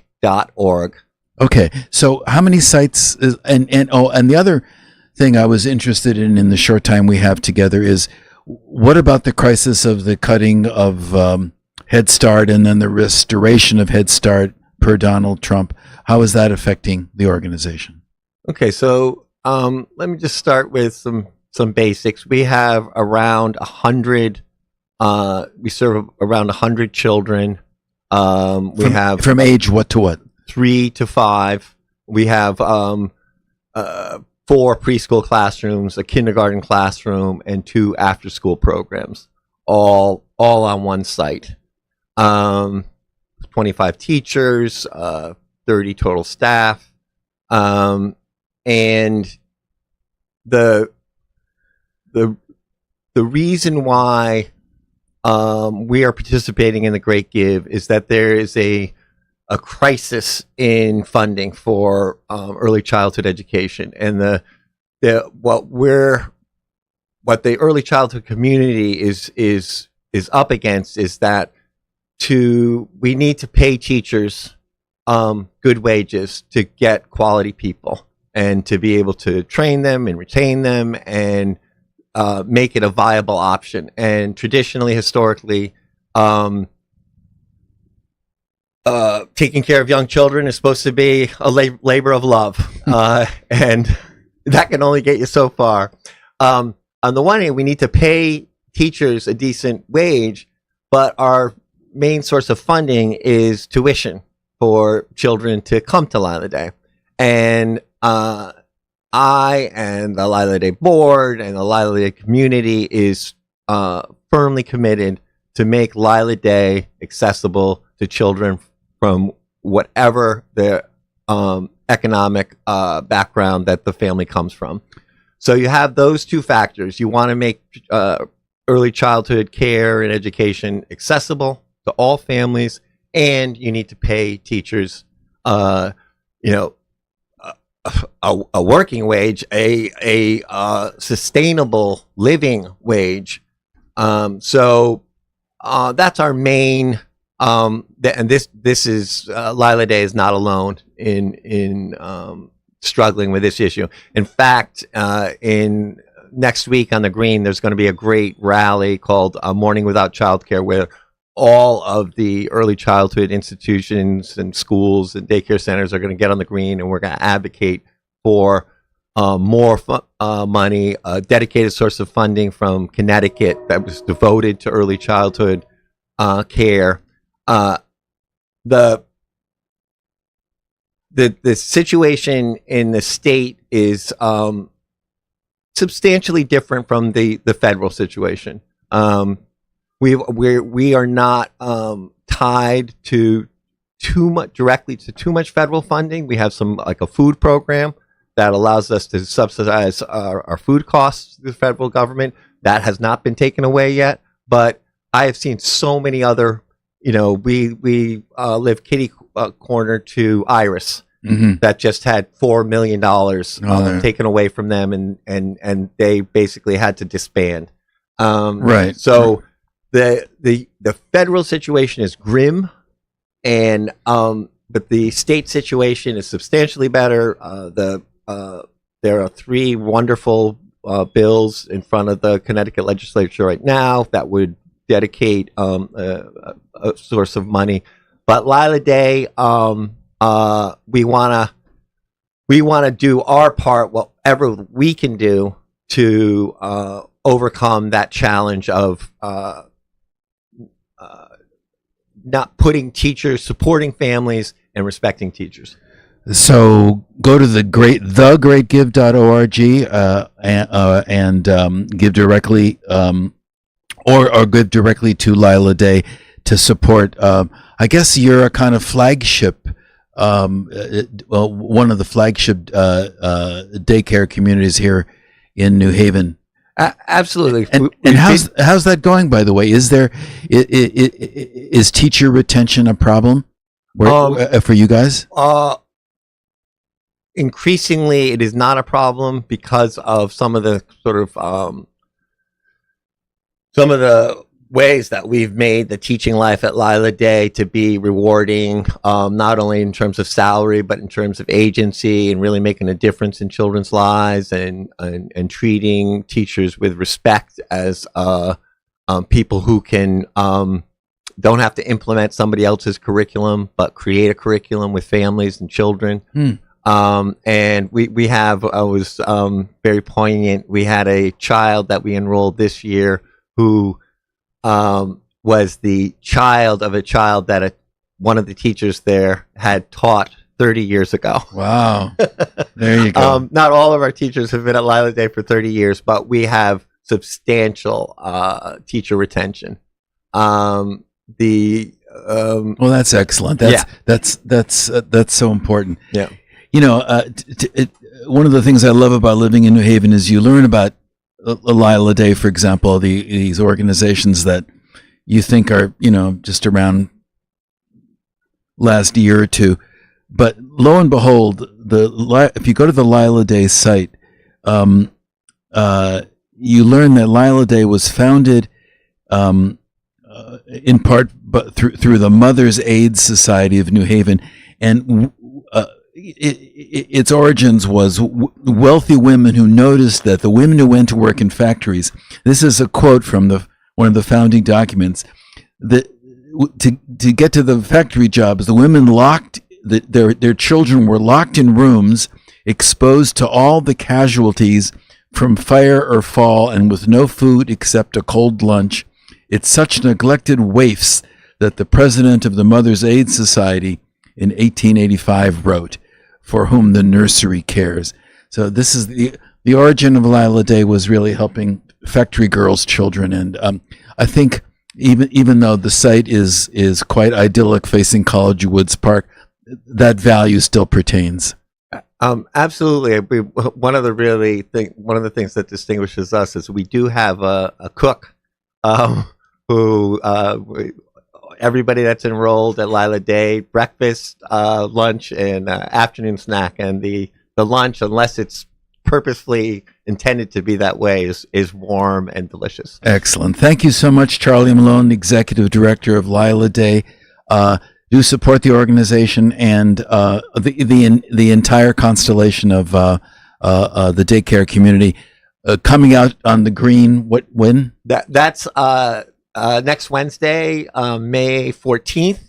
And I know you asked me for a song, and Lila Day is a nature-based outdoor program. And here's a really short song that we sing with the kids. Wood, stone, feather, and bone, roar of the ocean, guide us home. Wood, stone, feather, and bone, roar of the ocean, guide us home. Wolf and raven, wolf and raven, in my soul, in my soul. Huh!